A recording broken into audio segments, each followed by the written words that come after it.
Hello fellow horror fans. Well, our look at the Friday the 13th franchise comes to a close with the 2009 remake. So, here we go. On June 13th, 1980, a young Jason Voorhees watches as his mother Pamela is beheaded by a camp counselor who was trying to escape Mrs. Voorhees' murder spree around Camp Crystal Lake.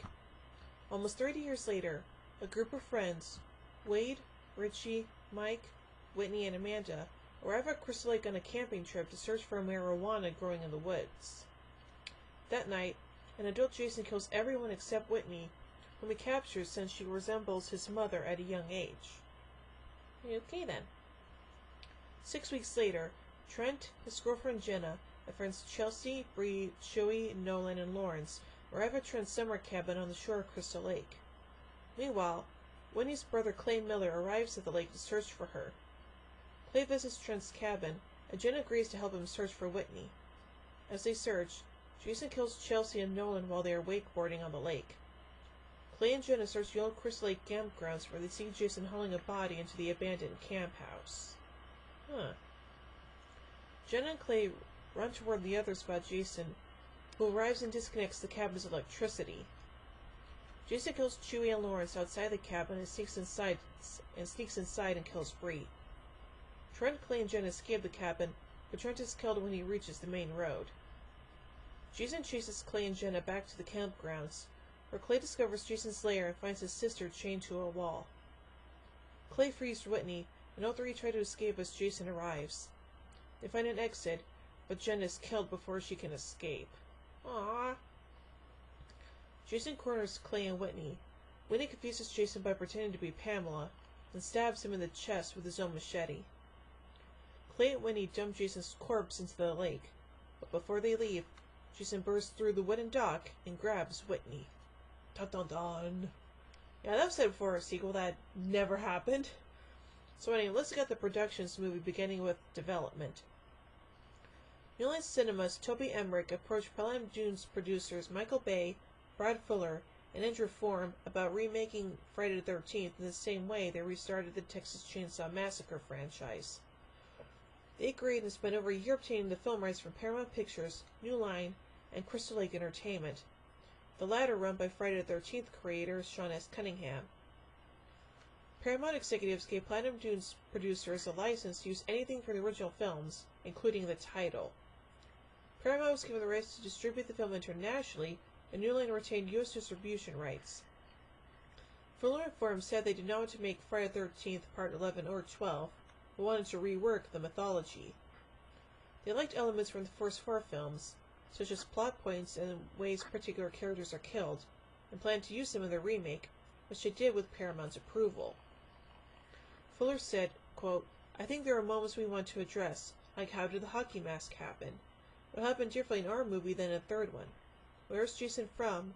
Why do these killings happen? And what is Crystal Lake?" End quote. The producers initially expressed an interest in using Tommy Jarvis, a recurring character who first appeared in Friday the 13th, the final chapter, but the idea was scrapped. Aww.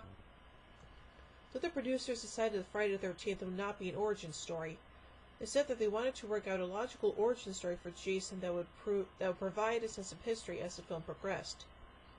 Ford McFuller explained that the audience gets to see how Jason attains his famous hockey mask, and is given a reason for why he puts it on. Jason would transition from wearing a bag over his head, similar to the one seen in Friday the 13th Part 2, to finding wearing his hockey mask, whereas in Friday the 13th Part 3, he obtains the mask off screen and comes out of a barn already wearing it. Unlike both horror remakes, the Texas Chainsaw Massacre and the Amityville Horror, which were also produced by Bay, Form, and Fuller, it was decided that Friday the 13th would not be a period piece. Form and Fuller said the film was not strictly a remake, so there was no reason they could not set the story in the 2000s.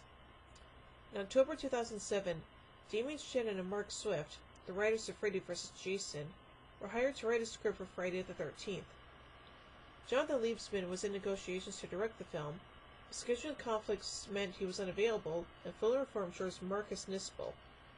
Nispel was apprehensive about taking the job, mainly because he would be taking over another film franchise, but Fuller eventually persuaded him to direct the project. Principal photography began on April 21st, 2008 in Austin, Texas, and ended on June 13th, 2008. Additional scenes were shot on location at Camp Furry near Marshall, Texas. Now on to casting. Stuntman Derek Mears was hired to portray Jason Voorhees at the recommendation of special effects makeup supervisor Scott Stoddard. Before the producers contacted him, Mears had already heard about the production of a new Friday the 13th and had decided to start physically training so he could pursue the role. He was unaware that Stoddard and other industry professionals were suggesting him to the producers. The studio worried that Mears' pleasant demeanor might affect his ability to portray a menacing character, but Mears assured them he was suitable for the role. According to Mears, quote, "They were like, 'You're really nice. Are you going to be able to switch over, right?' I was like, 'I cage fight, so I've got a lot of dad issues. So yeah,' unquote." Mears said he related to Jason the victim when he was growing up, and he wanted to portray Jason as a victim in the film. To Mears, Jason represents people who were bullied in high school, specifically those with physical deformities, for being outcasts. Jason is unusual because he wants to exact his revenge on those trying to take over his territory at Crystal Lake. When Mears went to audition for the role, he asked, and I quote, "Why do you need an actor as opposed to just a guy in a mask?" Mears said portraying Jason is similar to Greek mask work, in which the mask and the actor are separate entities, and depending on the scene, there will be various combinations of mask and actor in the performance.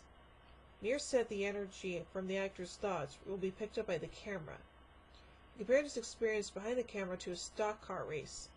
He is the driver and the effects team is his pit crew. As he performs, the effects team subtly suggests ways he can give the character more life on camera. Amanda Rigetti had not read the script when she was offered the role of Whitney Miller. She wanted to be a part of the Friday the 13th franchise from the start. Rigetti said she wanted to act in the film after she read the script. Jared Padalecki, aka Sam Winchester from Supernatural, describes Clay Miller as a real hero because he sets out to, and I quote, "do the right thing" when his sister goes missing, and goes about it as a lone wolf who wants to take on the responsibility alone. Adjustments were made to the filming schedule to accommodate Aaron Yu, who portrays Chewie. Yu had his appendix removed shortly before filming began, and could not film his scenes immediately. As soon as Yu was ready for filming, Nisbel immediately hung him upside down from some rafters, exposing the staples over his surgical wound for the character's post-death shot. Fuller informs that the casting process for Friday the 13th was more difficult than that for the Texas Chainsaw Massacre, because 13 young actors were involved in Friday the 13th, as opposed to 5 in the Texas Chainsaw Massacre. The pair continually recast roles to find which actors worked best together. This recasting process lasted until the start of filming. Hostel Part 2's Richard Burgi, who was cast as Sheriff Brack, did not sign his contract until 12 hours before he was due to start filming his scenes. Now on to the writing. When Shannon and Swift began writing the script for Friday the 13th, they imposed some rules based on their experiences of writing Freddy vs. Jason on themselves. They wanted their teenage characters to sound normal. Shannon and Swift said they did not want the characters to know Jason's name, or to become what they considered, and I quote, "the Scooby-Doo cliché where it's a bunch of kids trying to figure something out." The writers also wanted to distance themselves from self-referential slasher films such as Scream, and to give the film a gritty, more 1980s feel that had been lost in recent films. They wanted to create a quick, loose Jason. The writing team decided to create a version of Jason who was actually in the woods surviving off the land, and whose killings are presented as a way of defending his territory rather than randomly murdering whoever came along. The writers did not want to spend a lot of time covering Jason's childhood experiences, which they felt would remove the sense of mystery from the character. They wanted to write scenes that would add verisimilitude, like the audience finding a deer carcass lying on the ground as they followed Jason through his tunnels. Fuller told the writers they would have to do without it because it would cost $100,000. Because of budget constraints, certain character deaths and the ending of the film were also scaled back from what Shannon and Swift originally envisioned. The writers have written a scene in which Willa Ford's character, Chelsea, is stranded on the lake for hours after she sees Jason standing on the shore. Eventually, the girl would tire and drown. Shannon and Swift felt like this was something they'd not seen in slasher films, but later decided to make the death quicker and more visceral. A similar incident occurred when Danielle Panabaker's character Jenna. Danielle Panabaker's character Jenna. Panabaker said Jenna was scripted to survive longer than she did in the final version of the film. Jenna was supposed to escape Jason's lair and said a cute line about a second date with Clay before an elaborate fight sequence that ends in her death. The writers wanted to strike a balance between finding new and interesting ways to kill characters, pay homage to popular death scenes that appeared in installments of the previous series. To accomplish this, Shannon and Swift included the presence of a wheelchair and a sweater in Jason's tunnels. The character Mark was a paraplegic who was killed by Jason in Friday the 13th Part 2, and Mrs. Voorhees wore the sweater in the original version of Friday the 13th. The writers altered Jason's character. Mears described him as a combination of John Rambo, Tarzan, and the abominable snowman from Looney Tunes. To Mears, Jason is similar to Rambo because the audience sees him setting up the other characters to fall into his traps. Like Rambo, he is calculating because he feels he has been wronged and he is fighting back. He is supposed to be more sympathetic in this film. However, Fuller and Form said they learned from their experience with the Texas Chainsaw Massacre at the beginning not to make Jason too sympathetic to the audience. They decided against an origin story because they did not want to focus on Jason's traumatic childhood, because the producers felt that would demystify the character in an unhelpful manner. Fuller said, and I quote, "We do not want him to be sympathetic. Jason is not a comedic character. He is not sympathetic. He's a killing machine, plain and simple." Now on to the visual effects. The producers used Asylum visual effects to create digital effects for Friday the 13th.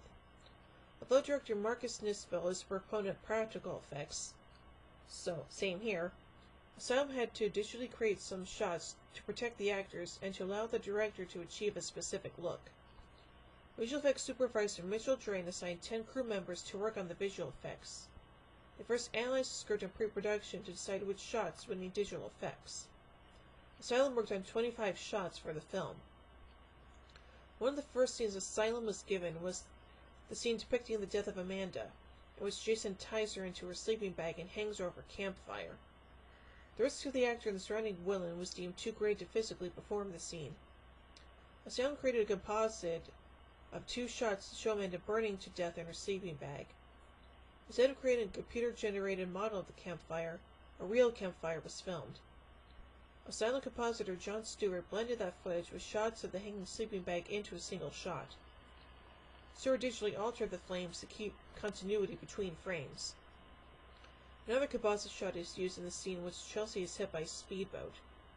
Because the scene would be too dangerous for even a stunt person to perform, Asylum digitally combined footage of Willa Ford reacting to an imaginary boat that runs over her with shots of the actual boat to create the effect. Asylum also has some of Jason's signature machete kills. In several scenes, the company used a computer-generated machete because Nispel wanted to show multiple characters' deaths in one shot instead of cutting from the acts of murder to the aftermath of their deaths.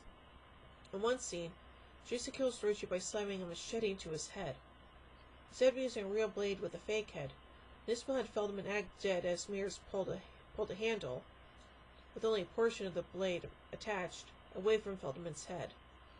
Then, Asylum digitally created the rest of the machete blade to complete the effect. For this scene, Asylum adjusted the actor's facial expression to create a post-mortem look. The special effects team digitally drooped half of the actor's face to appear as though the nerves had been severed by Jason's machete. Asylum digitally created weapons for various scenes. In the scene in which Nolan is killed suddenly by a shot in the head from Jason's arrow, Asylum created the arrow in post-production. Another scene involved Jason hurling a hatchet at Lawrence as he runs away, striking him in the back. The shot of a hatchet flying through the air, and one instance appearing in the same frame as the actor, will be too difficult to achieve practically. Asylum rendered a complete 3D model of the hatchet, then inserted the model into the frames leading up to the frame in which it hits the character in the back. One of the final images added by Asylum was for Trent's death scene. Here, a silent digit created a metal spike that burst through Trent's chest as Jason slams him onto the back of a tow truck. Yeah, that's pretty gruesome. And now on to creating Jason. Effects artist Scott Stoddard described his look for Jason's face as a combination of Carl Fullerton's design for Friday the 13th Part 2 and Tom Savini's design for Friday the 13th, the final chapter. Stoddard's vision of Jason included hair loss, skin rashes, and the traditional deformities in his face. Stoddard tried to craft Jason's look so it would allow a more human side of the character to be seen. Mears was required to wear full body makeup from the chest upwards while performing as Jason. The actor wore a chest plate with fake skin that would adjust to his muscle movements. He wore a hump on his back to give the impression that Jason had scoliosis. A prosthetic eye was glued to Mears' face to show realistic eye movements. Stoddard initially spent 3.5 hours applying the makeup to Mears' head and torso. He was eventually able to reduce the time required to just over an hour for scenes in which Mears wore the hockey mask. For scenes in which Jason's face is revealed, it took approximately 4 hours to apply the makeup. For Jason's wardrobe, Mears was given a pair of combat boots and a high-priced t-shirt that allowed the special effects makeup to be seen through holes in the shirt. The jacket Jason wears in the film was created by combining a hunting jacket and a military jacket. Mears wanted to use the hunting jacket, but the creative team liked the way the military jacket billowed as he was making his kill movements. So the top of the hunting jacket was removed and placed over the top of the military jacket to what Mears called a giant Frankenstein jacket. He describes Jason as leaner in this film because the character does not eat much. A leaner Jason was deemed more functional and allowed more emphasis to be placed on the hump on his back. Stoddard was inspired by the third and fourth films when designing Jason's hockey mask. Using an original mold, Stoddard made 6 new versions of the mask. He said, and I quote, "Because I didn't want to take something that already existed. These were things I thought were great, but these were things I wanted to change a bit. Make it custom, but keep all the fundamental designs, especially the markings on the forehead and cheeks. Age them down a bit, break them up." And now, finally, the music. Ford and Fuller recognized the iconic status of the music used in the first 4 Friday the 13th films.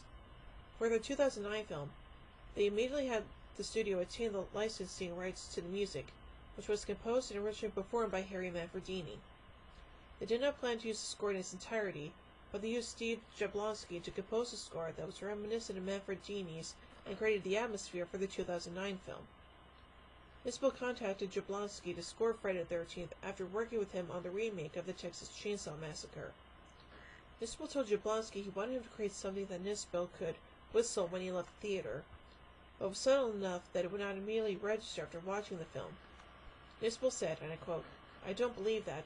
When you watch a Friday the 13th film, you want to feel like John Williams is sitting next to you with the London Symphony Orchestra." Yeah, I can get that. So overall, this remake is not bad. So, yeah, that's pretty much all I can say about it. So I give the 2009 remake of Friday the 13th 4 jack-o'-lanterns out of 5. Well, I hope you like these reviews that I did this year. So yeah, anyway, next year, I'll be looking at the Evil Dead movies. Of course, there's only 4 of them, so instead of getting close to a month of horror, it'll be just 4 days. So, there you go. So, anyway, until next year,